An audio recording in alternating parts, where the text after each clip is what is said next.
Xel'Naga. It all starts with the Xel'Naga. The Xel'Naga were a highly advanced race. Described as the most powerful species the universe has ever known, the Xel'Naga have been referred to as wanderers from afar, but it has also been described as being their true name. The Protoss referred to the Xel'Naga as the Ihanri, the Great Teachers, the Makers, and the Guardians, during the Aeon of Strife, and prior to it, worshipped them as gods. Some Protoss still refer to them as such. According to Protoss tradition, the Xel'Naga were peaceful, benevolent, and utterly consumed with studying and propagating sentient evolution within the universe. Xel'Naga biology varied based on the creature. Many, such as Auros, Amon, and those depicted in the Xel'Naga temples showed a large squid-like creature with a bulbous body. Others such as Nereid were large hunched creatures, similar to void thrashers. Sarah Kerrigan's Xel'Naga form was that of a flaming human with large wings. Creatures containing Xel'Naga essence echo numbers of the Kakadujo series, as opposed to Terran flora and fauna which echoed the Fibonacci series. The Xel'Naga, and creatures that contain Xel'Naga essence, are able to passively facilitate the rapid growth of life around them, and cause extreme growths of flora and fauna even in dead worlds. Their genetics contained a depth of molecular and quantum complexity not understood by the races of the Kapala sector. Originating from the void, the Xel'Naga were incredibly long-lived even by Protoss standards, but not immortal. Eventually their species would come to an end. In the interest of survival, they planned to create a new Xel'Naga by uplifting two species. A pair of qualities was required, and these were defined by the Xel'Naga as purity of essence and purity of form, and each uplifted species would be targeted for one of them. Over an extraordinarily long period of time, the two species would naturally come together and merge, forming the next generation of Xel'Naga and beginning the cycle anew. The cycle was repeated in numerous universes. At the start of a universe's creation, the Xel'Naga would take on physical form and enter the universe, seeding it with life. The cycle repeated so many times that time itself was affected by it.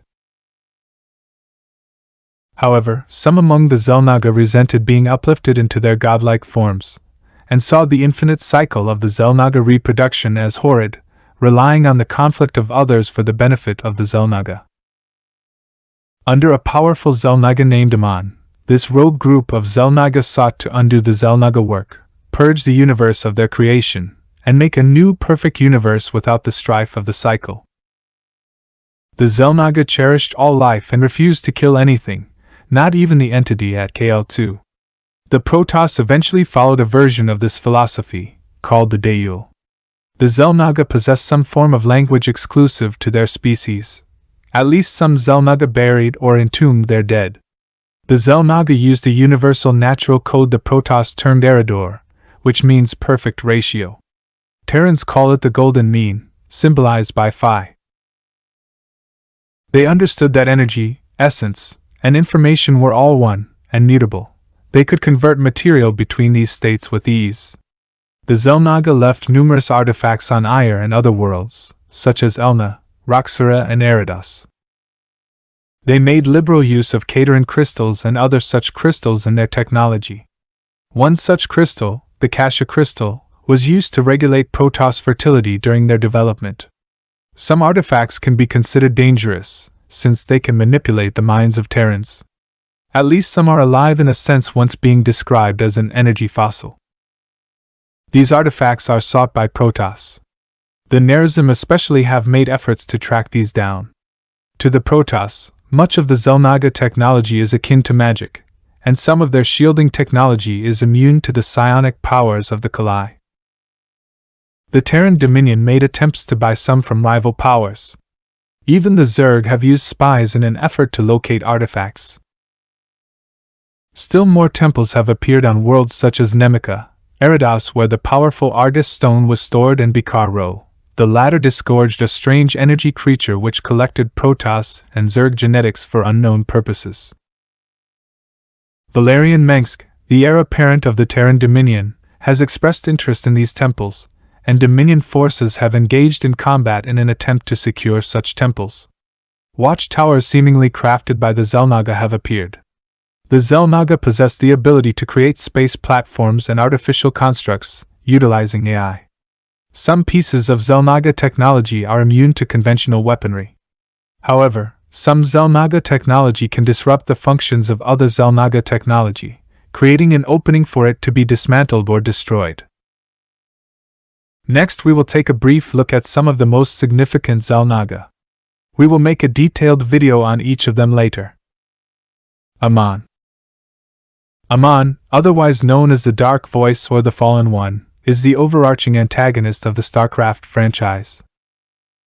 He serves as the unseen overarching antagonist of the first Starcraft game, along with its expansion Brood War, and as the main antagonist of Starcraft 2, appearing as the overarching antagonist of the Wings of Liberty and Heart of the Swarm campaigns and as the main antagonist of the Legacy of the Void campaign.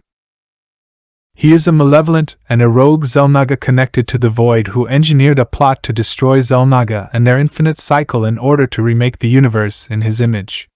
He is master of the forces of Amon and the creator of the Protoss and Zerg, which he intended to merge with each other to create hybrids as part of his plan to destroy all of creation. Another significant one is Emil Nerid. Samir Duran and Emil Nerid are but two of the many names used over the millennia by a Xel'Naga in service to Amon. Millennia after the fall of his master Amon, Duran manipulated the conflicts between the Terran, Protoss, and Zerg in order to bring about his master's return and the creation of the hybrid. Duran took many guises and roles throughout the conflict, including a member of the Confederate Resistance Forces, an advisor in the United Earth Directorate, an infested Terran consort to Sarah Kerrigan, head of the Mobius Foundation and the Terran Dominion Hybrid Breeding Program, and finally a Xel'Naga and jailer to Auros.